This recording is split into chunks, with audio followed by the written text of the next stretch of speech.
बिस्मिल्लाहिर्रहमानिर्रहीम। देखें, जो चीज़ें नज़र आ रही हैं तो मुझे फ्रैंकली कुछ बेहतर होता नज़र नहीं आ रहा। और यानी पीटीआई के हक में नहीं, मुल्क के हक में। अच्छा, क्योंकि पीटीआई ही मुल्क है ना आप लोगों के लिए, तो बाकी तो कोई आई नहीं उसमें। नहीं, मेरा नहीं ख्याल ऐसी बात है। अच्छा। मुल्क में सब लोग शामिल हैं ऑब्वियसली। माशाल्लाह। और बेसिकली कल मैं एक प्रोग्राम में कह रहा था कि देखें, अगर आइन आप चाहते हैं कि मुल्क आइन के मुताबिक चले, और जब कॉन्स्टिट्यूशन जो है वो रिटर्न होता है ना, तो फिर सुप्रीम कॉन्स्टिट्यूशन होता है। आपकी पार्लियामेंट सुप्रीम उस सूरत में होती है अगर अनरिटन कॉन्स्टिट्यूशन हो। तो आपने उस रिटन कॉन्स्टिट्यूशन, जो कि एक डॉक्यूमेंट है जिसमें पीपल्स पार्टी का बहुत बड़ा रोल है, उसको फ्रेम करने में, अप्रूव कराने में, सारी पार्टीज़ का कंसेंसस बनाने में, अगर उस पर मुल्क को चलाना है तो उस वक्त ये एनविजन कर लेते कि अगर कभी सूबाई के इलेक्शन ललादा हो गए तो क्या होगा। अगर नहीं किया था तो अब करना चाहते हैं तो ठीक है। मेरा ख्याल है इस पॉइंट पे हम भी शायद विलिंग हों कि बैठ के कोई अमेंडमेंट कर लें उसमें, लेकिन मेरा ख्याल है कि हमें चलना आइन के मुताबिक चाहिए और उसका मजाक नहीं बनाना चाहिए। और वो तो चीफ जस्टिस ने जो 2-4 बातें की हैं और पिछले चंद महीने में जो हुआ है, जिस तरह से लाहौर हाई कोर्ट ने भी किया, क्या वो आइन के मुताबिक था? देखिए, I am no one, Ramzan का महीना है। नहीं, I am no one to comment के, नहीं आप बोल रहे हैं, आपको मैं तो आपकी राय ले रहा हूँ। नहीं, देखिए, मैं ये समझता हूँ कि जब आइन के मुताबिक कोई भी नहीं चल रहा होता ना, फिर चीज़ें ख़राब होनी शुरू हो जाती हैं सभी। फिर उसका सुप्रीम कोर्ट का काम तो सिर्फ इंटरप्रिटेशन है आइन की, उसका तो ये काम ही नहीं है कि उस खुद कोई गाइड करे। पार्लियामेंट ही उसमें चेंज कर सकती है। मैं सिर्फ हमें अक्सर वो इल्ज़ाम यही लगाते हैं जब आइन की बात हो कि जी आपके स्पीकर ने भी आइन तोड़ दिया था, लेकिन उसके बाद जो सुप्रीम कोर्ट ने उसको इंटरप्रेट किया और ये कहा कि आपकी गलत अंडरस्टैंडिंग है, तो फिर हमने मान लिया ना, मतलब और क्या करते। मुजम्मिल साहब, मौलाना फजल रहमान ने तो आज वाज़ेह कर दिया है कि हम इंसाफ को तस्लीम करेंगे हथौड़े के लिए, बल्कि वो कहते हैं आपके हथौड़े को तस्लीम नहीं करेंगे। और साथ ही ये कहते हैं कि सुप्रीम कोर्ट ये भी वाज़ेह करे कि वो अदालत है या पंचायत, और यानी मौलाना तो मुज़ाकरात कर नहीं रहे, तो ये मामलात कैसे हल होंगे? ये मरीम नवाज़ ने भी ट्वीट किया कि क्यों कोई मुज़ाकरात नहीं। बिलावल ने भी प्रेस कॉन्फ्रेंस कर दी कि गन पॉइंट पर मुज़ाकरात और बड़ी धुएंधार प्रेस कॉन्फ्रेंस। हाँ, 4 बजे का जो टाइम था, 4 बजे तक सब ने अपना फैसला मुज़ाकरात के ख़िलाफ़ दे दिया था। हालांकि जो फिर चीफ जस्टिस साहब ने ऑर्डर रिलीज़ किया, उसमें लिखा है कि उन्हें बताया गया है कि सब लीडर्स चूँकि ईद की छुट्टियों के लिए चले गए हैं, लिहाजा सब लीडर्स की मुलाकात 26 तारीख को तय हो गई है, तो 26 तारीख को मुज़ाकरात होंगे, तो इसलिए मैं तारीख 27 रख रहा हूँ। और मुझे भी वो कोर्ट का ऑर्डर देख के बड़ी हैरानी। तो ये कैसे पता है कि एक ही दिन में मामला तय हो जाएंगे सारे? मुझे नहीं पता। मैंने जो कोर्ट ऑर्डर पढ़ा बंदयाल साहब का आज की हेयरिंग का, जिसमें उन्होंने लिखा कि सिराजुल हक साहब ने मुझे ये कहा, ख्वाजा साद रफ़ीक ने ये कहा, कमर जमान कायरा साहब ने ये कहा, शाह महमूद कुरैशी साहब ने, उन्होंने सबका एक एक पैरा लिखा है उस ऑर्डर में कि, और कहा कि सब जो हैं वो मुज़ाकरात के हक़ में हैं। तो फिर मैंने 4 बजे तक का मुज़ाकरात के लिए वक्त दिया, लेकिन फिर चैम्बर में मुझे अटॉर्नी जनरल और फ़ारूक नाइक मिले और उन्होंने कहा कि ईद की वजह से सब लीडर्स अपने अपने इलाक़ों में ईद करने चले गए हैं, तो अब कोई मुलाकात मुमकिन नहीं है, तो ये ईद के बाद 26 तक मुलाकात होगी, तो इसलिए हम 27 तारीख टाल रहे हैं। ये चीफ़ जस्टिस साहब का ऑर्डर है। जो प्रेस कॉन्फ्रेंसें हैं वो चीफ जस्टिस साहब के ऑर्डर से बिल्कुल मुताबिकत नहीं रखती। या तो मेरा ख्याल है चीफ साहब के चैम्बर में टीवी नहीं लगा हुआ और वो बिल्कुल प्रेस कॉन्फ्रेंसें नहीं देखते, और उनके नहीं, वो देखते हैं अपना। उन्होंने परसों अपना अदालत में ये भी तो कहा था कि एक सीनियर वजीर ने कहा कि जी अक्टूबर में भी इलेक्शन नहीं होंगे। मेरा ख्याल है वो शायद उन्हें कोई पीटीआई वाले किसी ने बताया। उन्होंने कहा मैंने टीवी पे खुद देखा है। तो फिर आज उन्होंने टीवी पे मौलाना फजल रहमान और बिलावल की प्रेस कॉन्फ्रेंस क्यों नहीं देख ली कि कोई मुज़ाकरात की बात नहीं कर रहा, और उन्होंने ऑर्डर में लिखा दिया। लेकिन मैं ये समझता हूँ कि ये जो आज का ऑर्डर है, ये भी पाकिस्तान की अदालती तारीख का एक स्या ऑर्डर होगा। ये काम सुप्रीम कोर्ट का है ही नहीं कि वो मुज़ाकरात करवाए सियासी जमातों के दरमियान। अगर हम इस बात के ख़िलाफ़ हैं कि फ़ौज का सियासी किरदार नहीं होना चाहिए, अगर हम इस बात के ख़िलाफ़ हैं कि आर्मी चीफ़ को सियासी जमातों के दरमियान रेफरी का किरदार नहीं अदा करना चाहिए, मुज़ाकरात नहीं कराने चाहिए, तो हमें इस बात के भी ख़िलाफ़ होना चाहिए कि ये काम चीफ जस्टिस को भी नहीं करना चाहिए। हमें इस बात के भी ख़िलाफ़ होना चाहिए, अगर हम ये समझते हैं कि आर्मी चीफ़ का ये काम करना आइन के ख़िलाफ़ हलफ की ख़िलाफ़ वर्जी है, तो फिर चीफ जस्टिस का ये काम करना भी हलफ की ख़िलाफ़ वर्जी है।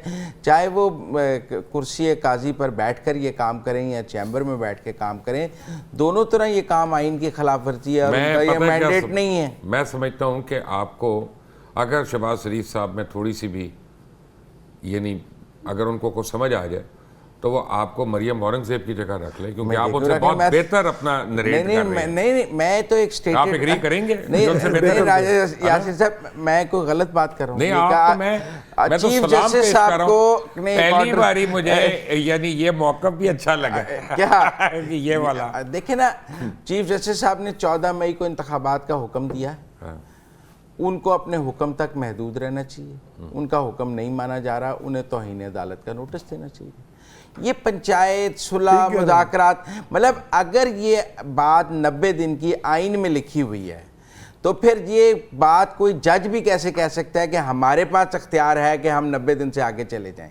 भाई अगर ये इख्तियार पार्लियामेंट के पास नहीं है, ये इख्तियार आइन में दिया ही नहीं किसी को, तो फिर किसी 3 रुकनी बेंच के पास ये इख्तियार कैसे हो सकता है कि वो तारीख आगे पीछे कर ले? क्योंकि यहाँ तो तारीख 90 दिन की, कोर्ट की पोजीशन ये होनी चाहिए कि 90 दिन लिखा हुआ है, ना हम आगे जा सकते हैं ना आप आगे जा सकते हैं।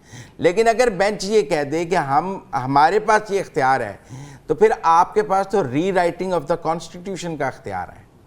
आप कॉन्स्टिट्यूशन को रीराइट करने, आप ये कह रहे हैं कि हमारे पास आइन को रीराइट करने का इख्तियार है और हम बतौर 3 रुकनी बेंच आइन को रीराइट कर सकते हैं। ये काम पार्लियामेंट भी नहीं कर सकती, सियासी जमातें भी नहीं कर सकती। हमसे अंगूठा लगवा लें तो आइन में तरमीम कर लें।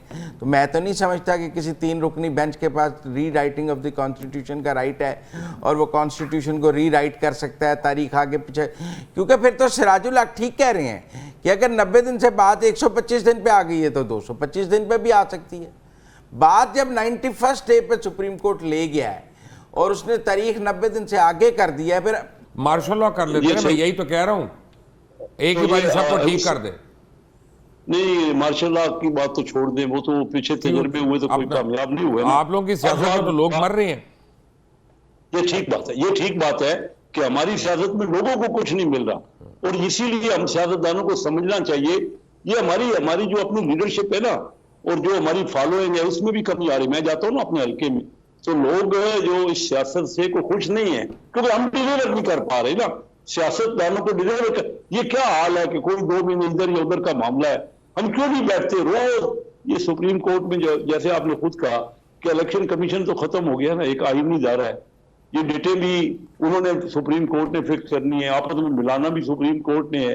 तो ना तो इसमें कोई इलेक्शन कमीशन का कोई रोल रह गया है, ना ही नेशनल असेंबली या सेनेट का कोई रोल रह गया है।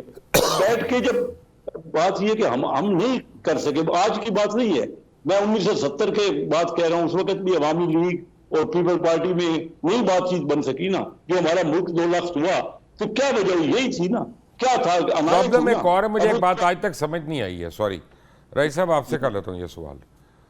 अभी आपने देखा कि राहुल गांधी को जेल भिजवाने के लिए वारंट निकल आए और वो मोदी गवर्नमेंट बड़ा पीछे पड़ी हुई थी उसके। यानी मैं आपको बता रहा हूँ कि यानी लीडर ऑफ द हाउस और लीडर ऑफ द अपोजिशन की दुश्मनी का आलम क्या है, ठीक है ना। और अगर राहुल गांधी आता है तो पूरी कोशिश कर लेगा कि मोदी को किसी तरह उड़ा ले, जो भी करना है उसने। लेकिन और भारत आपसे साइज में बहुत बड़ा है, लेकिन वहाँ पे कोई इंटरिम गवर्नमेंट की ज़रूरत नहीं। जो सिटिंग गवर्नमेंट है वो इलेक्शन करा लेती है। आप लोगों को तो यहाँ एक दूसरे के नामजद उम्मीदवार पे एतबार नहीं है इंटरिम गवर्नमेंट के। कुजा इसका कि आप लोग उनके अंदर इलेक्शन लड़ें या वो आपके अंदर इलेक्शन लड़ें। किस मुंह से आप लोग एक दूसरे को जमहूरियत पसंद समझते हैं या कहते हैं यार कि मेरा मतलब है कि वो देख लें वहाँ पे, और वहाँ पे धांधली का कभी नहीं आया, इल्ज़ाम नहीं आया। नहीं, आप दुरुस्त कह रहे हैं, किसी मुंह से समझने वाली बात ही कोई नहीं। कोई भी जमहूरियत पसंद यहाँ पे, पहले आप आइन की बात कर रहे थे या आइनी इदारों की बात कर रहे थे। जब आइन की सैंक्टिटी रही कोई नहीं, तो आइनी इदारे की क्या हैसियत रह गई? तो तमाशा तो हमने बना दिया है मुल्क को।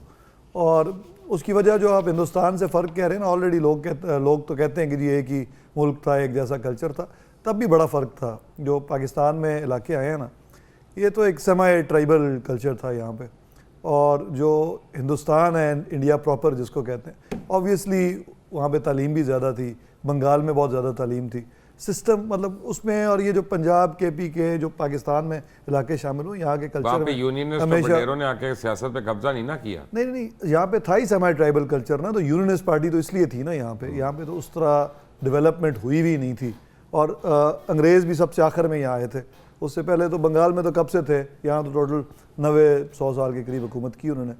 तो अभी मेरा ख्याल है 51 साल और लगते तो ठीक हो जाती। शाह महमूद कुरैशी कहते हैं बात हो सकती है हुकूमत से। इमरान खान का पैगाम आया है कि हम सिर्फ अदालत के ज़रिए बात करेंगे। इनका तो आपस में एक पेज पे नहीं है लोग तो।